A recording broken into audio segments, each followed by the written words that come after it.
Hey guys, it's me, Jenny Pineda, your middle class sneakerhead. Welcome back to another episode of the vlog. In today's video, we are going to talk about, or I'm going to show you all of my caps in my collection or in my current rotation.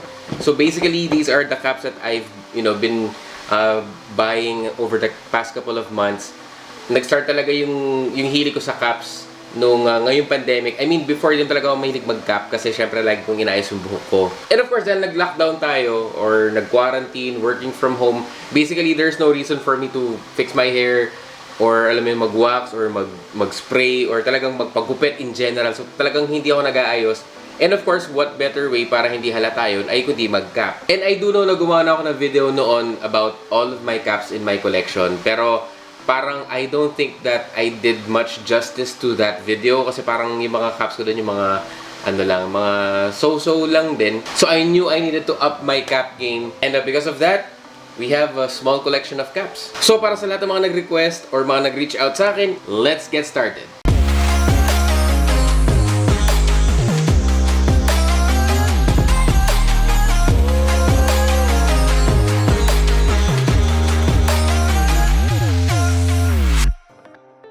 Thank you so much for checking on this video today, guys, and I do hope you guys are having a wonderful day. Kung bago ka dito, consider subscribing to my YouTube channel for more videos just like this. And kung matagal ka na rito, tol, thank you so much for sticking with me. So, eto na, meron tayong mga caps, pero ito mga nakabox, ito yung mga yuhuli ko kasi ito yung medyo sa akin. Mamaya explain ko kung ano itong mga nakabox na to. Let's start off with this one. Actually, hindi naman like super dami, ilang piraso lang to, parang wala man 10. 1, 2, 3, 4, 5, 6, 7, 8, 9, 10, 11 lang. 11 caps lang talaga, and then I just do a rotation. Depende kung ano yung trip ko kung ano yung fit ko for the day. Of course, depende rin kung anong sapatos na gagamitin ko for the day. So basically, I wear caps kasi tamad ako mag-ayos, nabanggit ko nga kanina. Although, just a disclaimer to this one.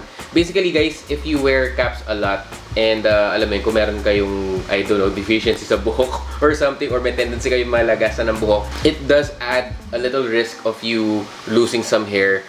And ako, napansin ko lang din sa sarili ko, ngayong pandemic, kumbaga marami naman factors yung paglugas ng buhok. Especially stress, lalo sa mga nangyayari ngayon.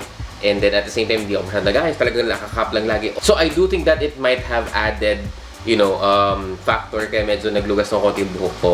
And of course, if you're gonna be using cap, just use them moderately. So anyways, let's start off from yung pinaka-beaters. Okay, let's start sa mga pinaka-beaters. Alright, so for the first cap, I really wanted to look for a cap na related sa sasakyan ko. So nakabili ako ng cap. This one is a Ford. Ayan, di ko nga sure kung original na Ford to eh. Nabili ko to sa Remix. Yung Remix na nagtitinda ng mga car shirts sa Green Hills. So yun, matagal ko na nabili to. Like 3 years na yata sa akin to or more. Talaga medyo nakita mo worn out na talaga siya. Feeling ko sobrang dumi na to at kailangan ko na linisin. Let me know in the comment section down below if you wanna know how to clean caps. Pag-aaralan ko kung paano ang perfect way para maglinis ng cap na hindi mag-shrink. Made of canvas. Canvas nga ba to? Canvas tela. Meron siyang borda na Ford. Yung logo ng Ford dito sa harapan. Dito sa may crown niya. Hindi ko lang nagustuhan dito. Masyado siyang flat. Ibig sabihin yung talagang, alam mo yun, parang yung crown niya, masyadong nakadikit sa ulo. Detail na nagustuhan ko dito, aside sa borda ng Ford dito, is yung leather niya dito sa, sa may brim area, no? So, alam mo yung leather siya dito, tapos meron din siyang isa pang Ford na borda dito sa may, sa may dulo. Yun nga na talaga, hindi ko na siya naalagaan kasi, as in, makita mo, super nag-fade na talaga. Oh. And of course, if you are also like a car enthusiast, syempre iba pa rin yung meron kang cap na nakarelate sa sasakyan mo. So I don't know, for some reason, even na naka-Lancer pa ako, meron akong mga Mitsubishi na cap. Pero I think napamigay ko na yung mga yun. Of course, I'm still keeping it. I think for me parang legit siya. I don't really care. As long as nandyan yung Ford at maganda yung material na ginamit, I don't really care. I don't plan to resell it anyway. Next cap. This one is a Ruka. Parang Ruka ang tawag nila dito. Ruka. Nabili ko to sa Ukay. Nabili ko to ng 350 pesos sa Ukay. Tapos brand new siya, meron pa siyang tag. I do think it's an authentic one, no? Halata naman because of the tags and all. It's a trucker cap. Actually, first time ko malaman yung brand na to, tapos ni-research ko kung ano siya. And turns out it's a skate brand. So sabi ko parang diverse na rin naman siya, so I can rock it with anything. Yung mga like Hindi naman kailangan naka-trasher ka na damit para ma-rock mo to. So I think it's okay lang naman. This has been my go-to cap. As in, ito yung pang-beaters ko talaga. Kahit masira to, okay lang. At least meron akong pang-beaters. Gusto ko dito maganda yung crown niya, medyo mataas. And then, press ko kasi ano siya, trucker cap. Yung ayoko lang yung brim talaga niya. Yung brim masyado siyang flat eh. Supposedly flat brim talaga siya. Kaso ako ginagawa ko, medyo kinecurve ko siya para medyo kumorte ng konti. Kaso nagkakaroon siya ng effect dito sa taas. So anyways, I'm leaving it as it is.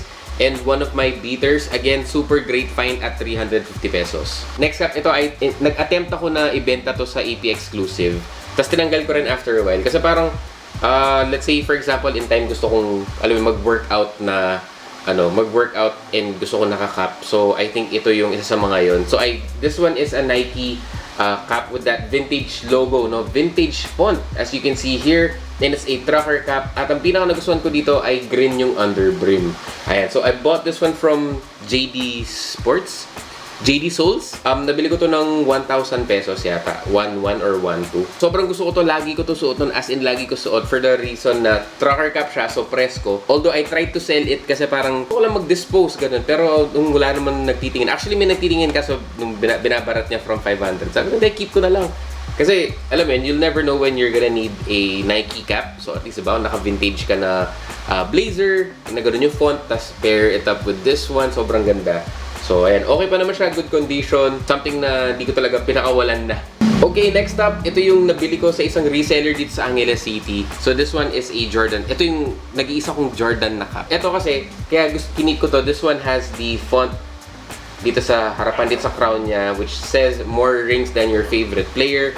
Of course, it does have that Jordan sticker over here.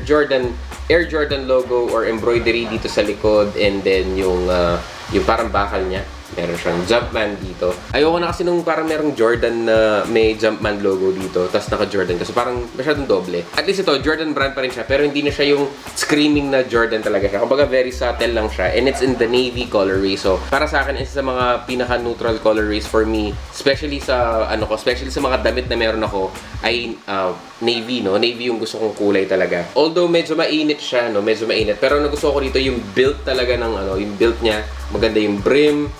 And at the same time, yung embroidery, sobrang subtle lang niya. So, I guess one of those caps na if you know, you know. Sort of thing. So, itong mga part na to, guys, ito yung mga kasama nung unang video last year na ginawa ko na my entire cap collection.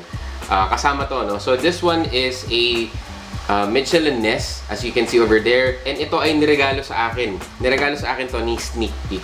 Ayan. Huge shoutout kay Mac na Sneak Peek. Pero din siya sneak peek dun siya sa restaurant. I'm glad you're okay, bro. So this one is a Sneak Peek cap. As you can see over there. Snapback. Flat brim, royal colorway. Ang ganda niya. I really like this one. The moment na binigay sa akin, kinahaponan lang, sinuot ko na. And syempre, as much as possible, we want to support lahat ng mga retailers natin dito. Kasi that's the only chance that we can get sneakers for retail. Unfortunately, they closed down dito sa Pampanga. I do hope in the future makabawi at makapag-open kayo ulit dito. Support ko naman kayo ulit. Ayan, Ness and Mitchell na branding dito sa likod. And then blue yung snap niya. Ayan, hanggang ngayon. Kahit yung kahit yung papel niyan dito pa, di ko tinatanggal, oh. So of course, this is worn already, pero alam mo yun, some occasions talaga. Ayan, as you can see there. Ang ganda lang. Alam mo yun, parang nakakatuwa nga kasi parang pag-suit ko to, parang ako nagkatrabaho doon. Hindi ko na nang gawin content ko doon, yung parang magpapanggap ako na empleyado, tapos magbebenta ako ng sapatos, tigante ko makakabenta ako ng marami. Yung mga ganun challenge, kaso di ko na nagawa eh. Pero anyways, so kikip ko talaga to kasi parang syempre binigay na regalo from a brand. So, heto na.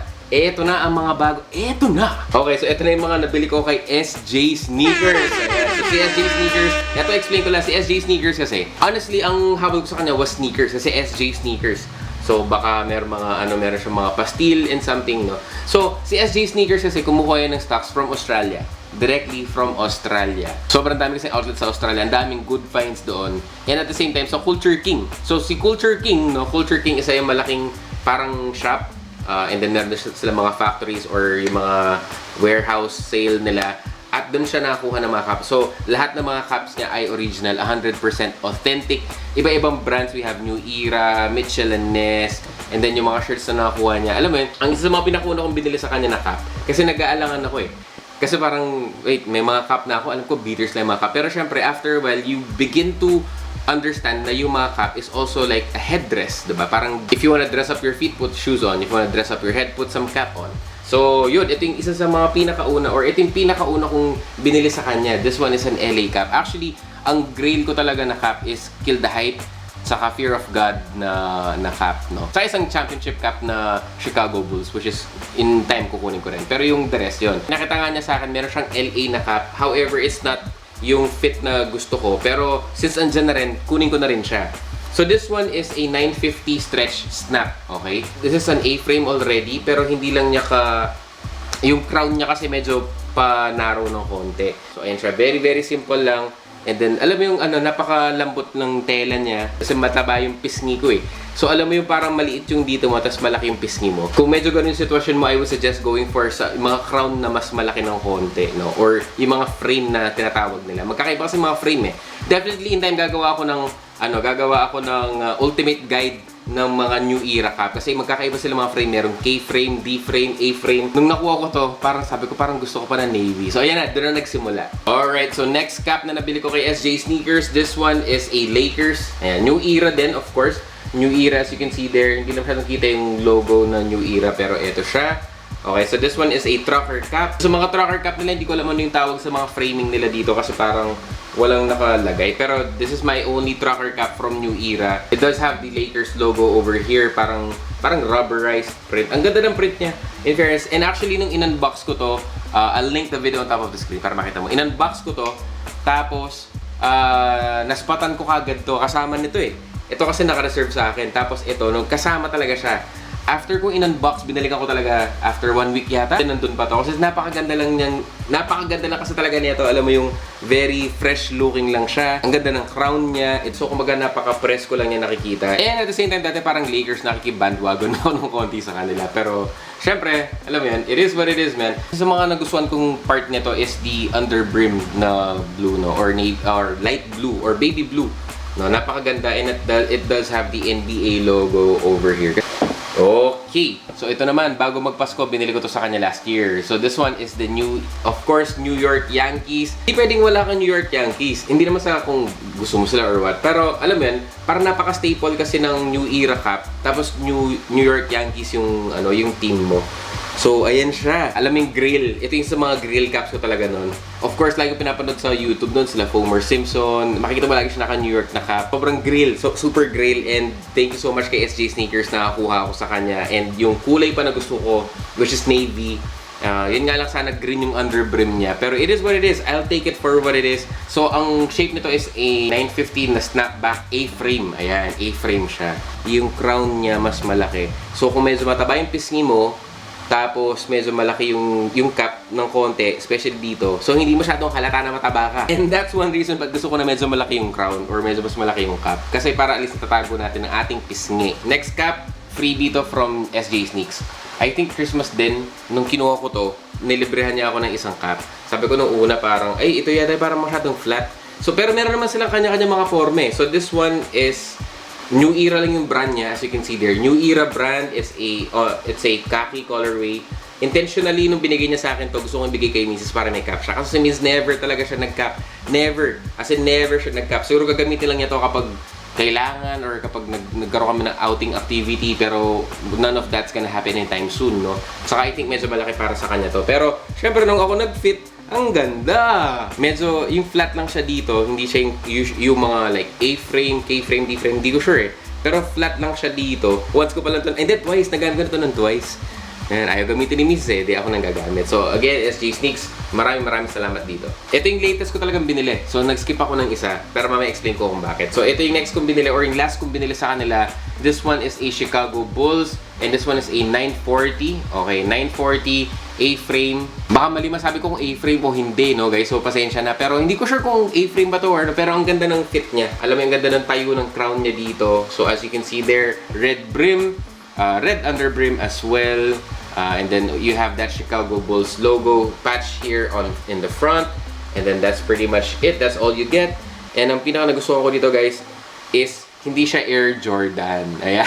Kasi hindi naman pwedeng all the time na Air Jordan na yung cap mo. Air Jordan pa rin yung sapatos mo. Kumbaga parang may konting parang diversion ng konti for me. Hindi siya yung tipong namimili na kung naka-Air Jordan ka na cap, dapat naka-Jordan ka na sapatos. So at least ito, if you just wanna wear Air Max, kung gusto mo lang magsuot ng kung anong sneakers na not necessarily Jordan or Nike.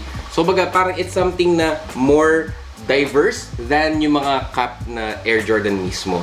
And that's why I picked it up. Of course, Chicago Bulls, one of my favorite teams. My favorite team in the NBA. Pero overall, yung frame na nakuha or yung crown nito mismo is something na gusto ko. Kasi at least medyo malaki siya, medyo wide.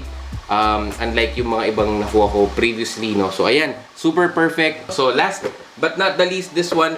Ito ay talagang pinahanap ko pa. And special request ko talaga to kay SJ Sneakers. So, as you can see here, syempre naka-ano pa yan. Naka-box pa yan, no? Simply because ito yung isa sa mga hinahabilin ko talaga sa kanya. And I'm a sucker for green underbrim. I was really looking for a Fear of God na cap. However, hindi tayo makahanap, hindi natin afford kasi resell ng mga yun is like, what, 5,000 pesos for a cap. And I'm not willing to spend that much. Of course, you are gonna be looking for yung something similar and then something din na pwede nang pagtsagaan, no? This one is my favorite. This is the Detroit. Ayan, Detroit New Era cap. As you can see there, navy blue all over canvas material. It has that green underbrim, which is what I'm looking for. Snapback. So of course, ayan siya. I really like the fit. Sobrang ganda ng fit niya sa akin. And at the same time, yung color, kasi it really works with anything, no? Navy blue. Kumbaga parang it's a staple and a standalone. Regardless kung red yung suot mo with the green underbrim, I think it really works with mostly anything. And at the same time, of course, the actual cap itself. Syempre, yung sa Fear of God na cap, of course, it's one of my grails as well. And alam mo yun, we'll be saving up for that. Pero for now, for practicality reasons and the functionality, this one will work for me. And again, a huge shout out and a thank you kay SJ Sneakers for syempre looking out as always. Alright guys, so we are back after a week of doing this video. I haven't uploaded it because I know na kailangan ko talagang sundan at kailangan ko talagang bilhin yung isang cap na sinasabi ko. Of course, hindi ako nakatiis kasi sobrang gusto ko nang bilhin itong isa sa mga grail na caps ko. This one is the Chicago Bulls Championship 1996. As you can see there, this one is a Mitchell and Ness original. It's an authentic one, definitely an authentic one, especially kapag si SJ Sneaks ang nagbenta, for sure. 100% legit yan. And this one is one of those grail caps na gusto ko talaga. Jordan was wearing Jordan 11 Bread nung nanalo sila against the Seattle Supersonics way back in 1996. And ito ang actual cap na sinusuot nila nung nag-champion sila, no? And I really love this one. This has a green underbrim, which I really love. And as you can see there, makikita mo yung mga stickers dyan. NBA, Pro Crown. And this one was a cap from Culture Kings in Australia. I really love the fade on the cap. Actually, it gives out that vintage vibe. And as well as the fit, Pro Crown, medyo mataas ang crown niya. And I love that effect. Apart from ang ganda ng fit, ang ganda ng design, ang ganda ng borda ng Champions. Of course, 1996 was the year. And that would basically almost complete my collection, or yung kumbaga parang yung grail na hinahanap ko in collecting caps, no? I guess one last grail na hindi ko pa nabibili is the Fear of God na New Era cap. I haven't really gotten a chance. I don't really know what my size is when it comes to the fitted. But definitely when I do get a chance, I will grab it. And that's gonna wrap up my entire cap collection. Again, a huge shout out kay SJ Sneakers for providing most of the caps that you see on this video. If you wanna go ahead and check on them, I will link their Facebook page on the description. Marami pa silang available na caps at marami pa silang parating na caps. And that is it for now. Thank you so much for checking on this video. If you like this video, please go ahead and smash that like button here on the bottom of the screen. It does help out with algorithm and it helps the channel grow. Kung bago ka dito, consider subscribing to my YouTube channel for more videos just like this. So there you have it. Maraming salamat for checking on this video and I will see you on the next one. Peace guys!